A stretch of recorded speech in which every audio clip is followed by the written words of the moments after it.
আল্লাহ পাক বলেন তোমার মা বাবার জন্য এই দোয়াটা করো।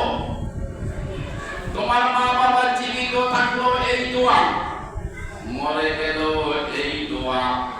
তোমার মা বাবার জন্য তুমি দোয়া করো, দোয়া করো, দোয়া করো। এটা হলো সূরা বনী ইসরাঈল 24 নং আয়াত। 23 নং আয়াতের মধ্যে আল্লাহ রাব্বুল আলামিন বলেছে, শোনো, তোমার মা এবং বাবা যদি মৃত্যু হয়ে যায়, আর মৃত্যু হয়ে যাওয়ার পরে তোমার মা বাবা যেন কোনো কুশব্দ না করে, অর্থাৎ কোনো কষ্ট না পায়। তোমার মা বাবার সাথে তুমি সুন্দর আচরণ করো, সুন্দর আচরণ করো। কিন্তু তোমার মা বাবা হলো এমন একটা দামি জিনিস, যেই দামি জিনিস পুরাইয়া গেলে আর কোনোদিন পাইবা না। আর বর্তমান জমানায় হলো যুবকদের জন্য মা বাবা হয়েছে শ্বশুর আর শাশুড়ি। শ্বশুর আর শাশুড়ি হয়েছে বর্তমান জমানায় যুবকদের জন্য মা এবং বাবা। নিজের মা বাবার খবর নাই, শ্বশুর শাশুড়ির জন্য অনেক কিছু। কিন্তু বর্তমান জমানায় এরকম একটা পর্যায় হয়ে গিয়েছে, যেই পর্যায়ে মানে যুবকেরা মা বাবার খেদমত ছেড়ে দিয়ে শ্বশুর শাশুড়ির খেদমত নিয়ে ব্যস্ত হয়। মাকে মা বলতে শরম পায়, কিন্তু শ্বশুর শাশুড়িকে আম্মা আর আব্বা বলতে শরম পায় না। মার জন্য যদি পানের পয়সা বলা হয়, কত রকমের অজুহাত ফিট হয়। বাবার জন্য যদি চাহার পয়সার কথা বলা হয়, কত রকমের অজুহাত ফিট হয়। শ্বশুর শাশুড়ি বলতে দেরি হয়, কিন্তু সেই খানাগুলি নিয়ে শ্বশুর বাড়ি নিয়ে হাজির করতে দেরি হয় না। আল্লাহ রাব্বুল আলামিন বলেছে, শোনো, তোমার শ্বশুর শাশুড়ির খেদমত করা তোমার উপরে ফরজ না। তোমার মা এবং বাবাকে খেদমত করা তোমার উপরে ফরজ। কেন গো আল্লাহ আমার উপরে ফরজ? আল্লাহ বলেন, শোনো, শ্বশুর শাশুড়ির খেদমত, শ্বশুর শাশুড়ির ভালোবাসা যতদিন পর্যন্ত তুমি দিতে পারবা, ততদিন শ্বশুর শাশুড়ির ভালোবাসা।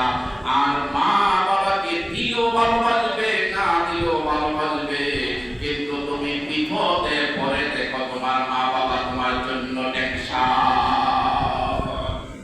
বিপদে পড়ে দেখো তোমার মা বাবা তোমার জন্য টেনশন। আজকে পৃথিবীতে মা বাবা যে মুরব্বী একজন ঘরের মধ্যে থাকে, এই মা বাবার মুরব্বী যে আছে তাদেরকে দামই দেয় না। সন্তানেরা এরকম কথাও বলে যে তোমরা বৃদ্ধ হয়ে গেছো, তোমরা বুঝো কি? সব আমি বুঝি, সব আমি বুঝি। ওই ব্যক্তির কাছে আমার প্রশ্ন, সব তুমি যদি সব বোঝো, তাহলে তুমি কি এই ছোট থেকে বড় হওয়া সেই সময় বুঝছে কি? তোমাকে যে ছোট থেকে বড় করলো, লালন পালন করলো, সেই সময় বুঝছে কে?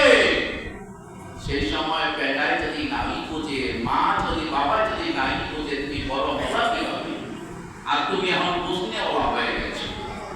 পৃথিবীতে এমন কোন মা নাই, বাবা নাই যে মা বাবা সন্তানের কোনো ক্ষতি হয়ে যাবে, মা বাবা তাকাইয়া থাকবে। কিন্তু মা বাবা সন্তানের কোনো ক্ষতি হয়ে যাবে, কিন্তু মা বাবাকে সতর্ক করে দেয়।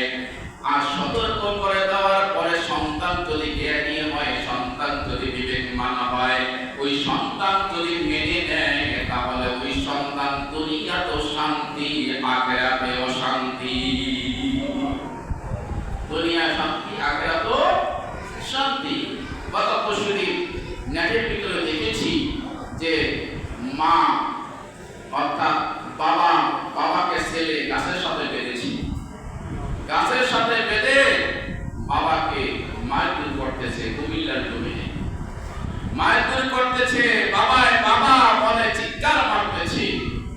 মানে হতভাগা সন্তান, কিন্তু বাড়ি আর থামায় না। এমনকি সেই মা যখন গর্ভে এসেছে, ওই মাকে একটা লাথি দিয়েছে। মা বলে একটা চিৎকার মেরে জমিনের উপর যখন পড়িয়ে পড়েছে। আচ্ছা বলেন তো, মা কি বদদোয়া দেওয়া লাগবে না